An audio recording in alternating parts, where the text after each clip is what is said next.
What's up, losers? Today I'm back with a couple more posts from r/fatlogic to read and react to. With as much wit and zest as I can muster in my present sleep-deprived state. This is episode 55 in the fatlogic series. And I want to get it over with so that I can take a much-needed nap. So without further ado, let's get into it. Cool. Now go read Health at Every Size. And the numerous studies that confirm shaming people into losing weight doesn't work. I was considered obese by BMI, and was running multiple half marathons a year. Weight does not signify health. You can't sum up the association of weight and health in one paragraph. It's a lot more complex than what you're going to learn in a single course. Okay, so, according to the title of the post, these comments are in response to a video that says that body positivity is not an excuse to neglect your health. Sarah, bear that context in mind, I guess. Probably should have said that before I read 'em out. Shouldn't I? Oh well. I'll get into my thoughts now. First of all, don't read Health at Every Size. Read, I don't know, War and Peace, or The Odyssey, or Captain Underpants, or something that won't make you want to bash your head against a wall. I'm not familiar with these studies about shaming people into weight loss being ineffective, but I don't really care if they're accurate or not, because I'm not in favor of shaming people into weight loss, or shaming people into anything really. There are plenty of good reasons to lose weight, so we don't really need shame. Then again, I'm sure these commenters consider any suggestion that someone should change in any way to be shaming. So we're probably at cross purposes here. The next person claims that they were running multiple half marathons a year while obese, which I have a hard time believing, if I'm being honest, but I'm even willing to grant that it might be true, because ultimately, it changes little. For one thing, just because someone can run a half marathon, or even a full marathon, does not mean that they are necessarily healthy. So even if this person is telling the truth about their athletic exploits, that would not make them immune from the potential health consequences of their obesity. What I find most amusing about this comment, though, is not its fishy claims or its unsubstantiated dismissal of health concerns on their basis, but the suggestion that this one alleged case somehow proves anything general, like statistical anomalies do exist. Sure, but even if this obese person was running 100 miles a day, that wouldn't change the fact that fat people are clearly, demonstrably, undeniably, not as fit as thin people on average. It's just a completely obvious reality to behold. And the fact that anyone would even try to deny it is totally bananas. Like, what planet do these people live on? In any and all cardio-intensive sports you can think of, relatively thin people dominate, and obese people are nowhere to be found at anything close to an elite level. The delusion of these people to try to put that down to fat phobia, or whatever, is just something else, man. Seriously mind-boggling. And the final comment, that says you can't sum up the association between weight and health in one paragraph, might be true, but it doesn't seem that significant. All we need to know here is that obesity is unhealthy, and that it can be treated with weight loss. I don't really see the point in bringing up all the extra detail beyond that, when it's not immediately relevant to the issue at hand. It seems like more of a distraction than anything else. But that's just what I think.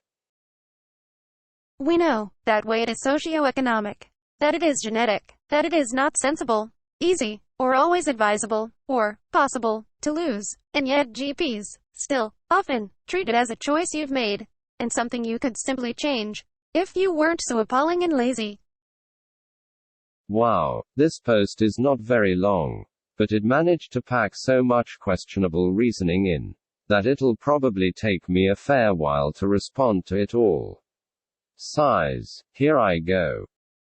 First of all, I'm always amused by the way fat activists will whip out genetics and socioeconomics as factors that affect weight, and act like it's some shocking, game-changing revelation, when if you really think about it, what isn't influenced by genetics and socioeconomics to some extent? Like, everybody's experience of the world is going to be shaped, to a large extent, by the genetic makeup, and the material conditions to which they are exposed.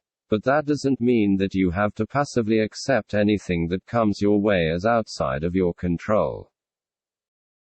If we compare weight loss to, say, education, we can see how this logic doesn't fit with society's general view of such things.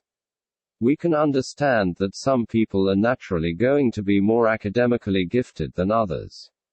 And we can understand that some people are given advantages in schooling based on their socioeconomic background that are not afforded to those who are less privileged than they are. But do we use this as an excuse to just give up on the less talented or less privileged students? No, we don't. We view it as a reason to try even harder, because everybody deserves to have a good education, regardless of their genetics, their social or economic status, or any other factors that lie outside of their control. I firmly believe that the same logic should be applied to weight loss.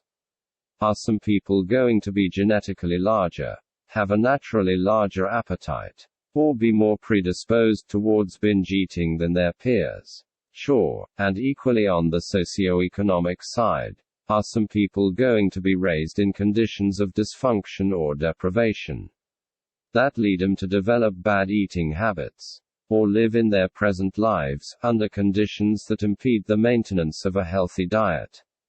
Sure, but that doesn't mean we should give up on these people, because even with these obstacles in place, it is perfectly possible for them to achieve and maintain a healthy weight. And at the very least, we should do all we can to give them the best possible chance to succeed at this. Because that's what they deserve. Moving on, the post says that weight loss is not sensible, easy, or always advisable, or possible. Needless to say, I don't find any of this remotely convincing. What is and is not sensible is of course subjective, but I find it hard to see how anyone could reasonably argue that it's not sensible for severely obese people to lose weight. I mean, if they don't do it, it's likely to take years off their life. Trying to do something about that seems pretty sensible to me. As for weight loss not being easy, what? Are they really suggesting that we shouldn't do something unless it's easy? What a sad way to live one's life. LMAO, most things that are truly important or worth doing are going to bring some degree of difficulty. That's just the world we live in. What a massive cell phone to just admit that you're unwilling to try anything that isn't easy. Couldn't be me.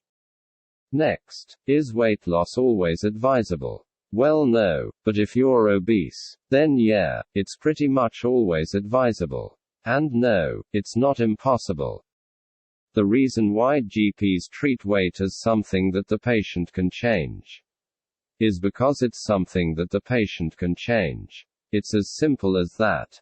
Doctors don't generally call their fat patients appalling or lazy either. And if that's an experience you had, I'm genuinely sorry you had to go through that. And you should go see someone else.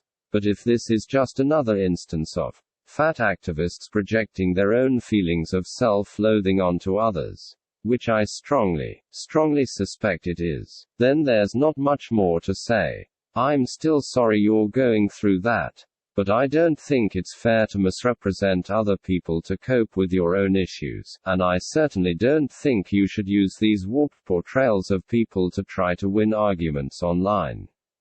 Because it's only making you look silly.